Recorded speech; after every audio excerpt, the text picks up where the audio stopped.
Bonjour à tous, rendez-vous ce jeudi sur l'hippodrome de Noville pour une nouvelle émission Quintet Flash et c'est un Quintet Plus qui va se disputer dans le prix de Balleroy, un handicap réservé à des poulains et des pouliches âgés seulement de 3 ans.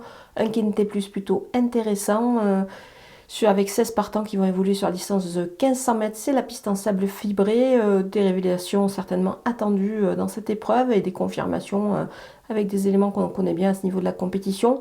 Mais on va voir tout ça avec mon analyse.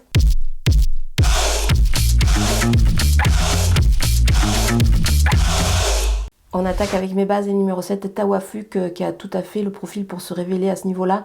Elle débute dans le handicap, mais à mon avis, ici, elle est capable de réaliser une belle prestation, notamment grâce à son numéro 7 à la corde. C'est plutôt intéressant sur ce parcours-là. Elle a aussi des perfs qui me plaisent beaucoup dans des courses à condition. Donc pour moi, c'est une révélation attendue. Le numéro 10, Quartz du Houlet, le seul petit bémol avec ce cheval-là, c'est le 15 à la corde. Maintenant, on l'a déjà vu bien courir en patientant. Et je pense que Christophe Soumillon, qui le connaît bien, saura évidemment adopter la meilleure des tactiques avec ce poulain de qualité qui a prouvé qu'il était compétitif à ce niveau-là. Donc voilà, vous jugez sur ses perfs.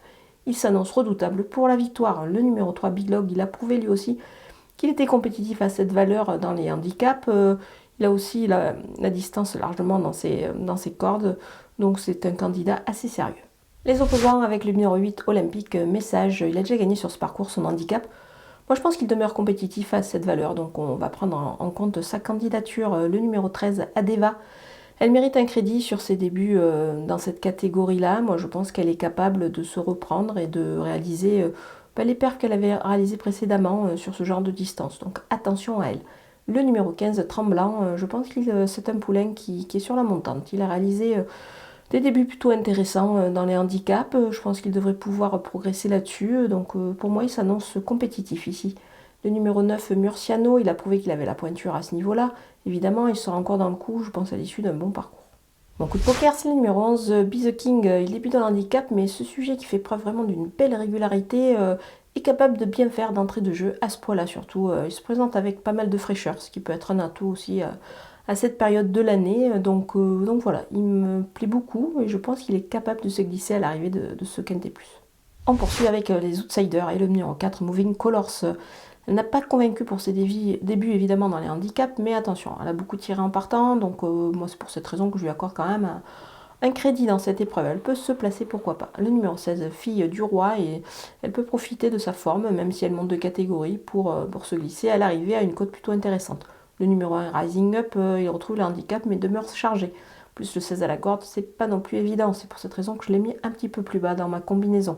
Le numéro 14, No Show on Friday, il peut profiter de son petit numéro de corde pour accrocher une place en fin de jeu. Donc attention à lui. Le numéro 5, Eureka, elle va évoluer sur une distance un petit peu plus longue cette fois.